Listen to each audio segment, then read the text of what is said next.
I see injustice. Murderous behavior. Shootings in inner city, gang behavior. They're blowing up schools. Crimes against children. Rwanda, Civil War. Young lives shortened because of violence. Strong people taking advantage of weaker people. Civil War in Mindanao in the Philippines. The people who are least able to defend themselves. Rich people wanting to dominate poor people. Terrorism, war, poverty, but still we haven't got rid of the habit to kill each other.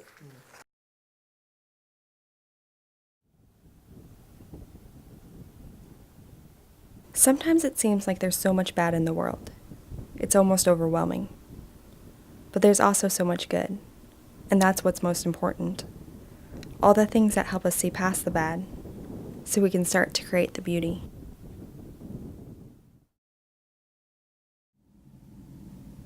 Kindness is beautiful.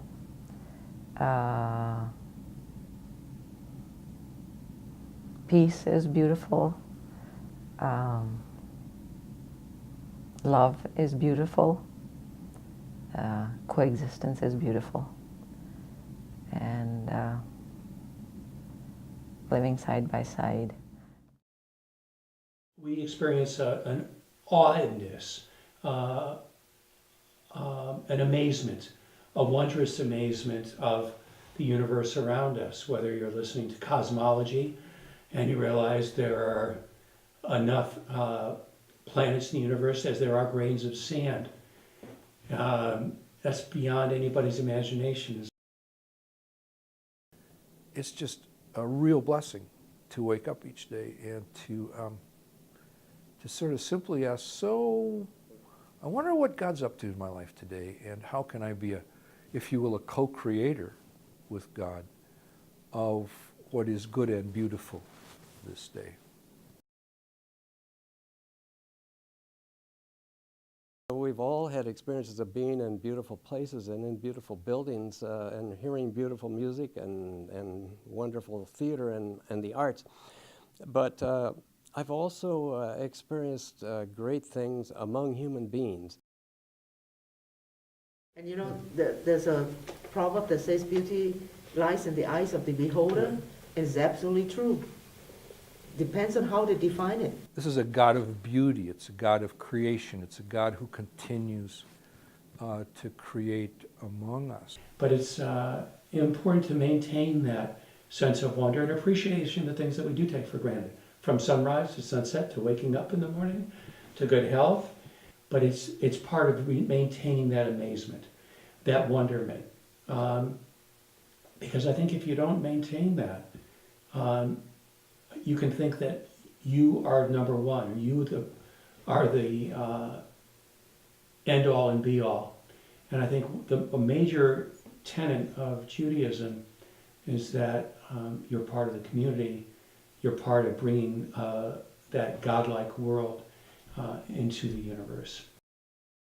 To sit with people and find out what their names are and find out who they're related to, what it is they believe, and what it is they hope and dream for in their lives and in their communities. And then somehow they're not just the enemy, somehow they're not just someone of a different race or of a different religion.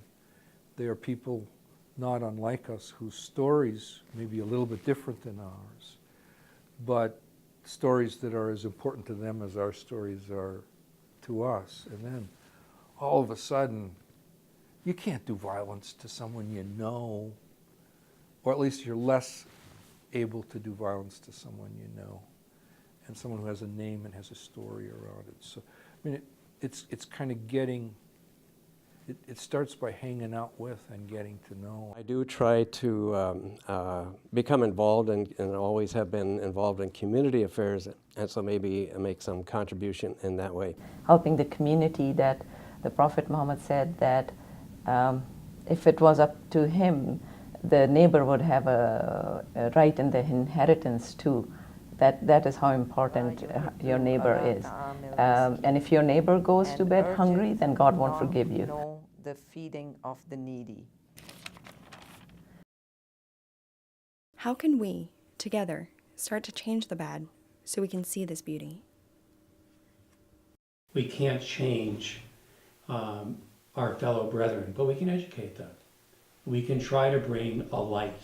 When there is a problem or an incident or an issue, with more information and more knowledge and more wisdom and more understanding, I think you have a better idea about the approach that you should take, so that you just be more mindful about, you know, how it's going to impact, rather than just jumping into it and thinking that my way is the right way and this is the only way. Then it becomes really a problem.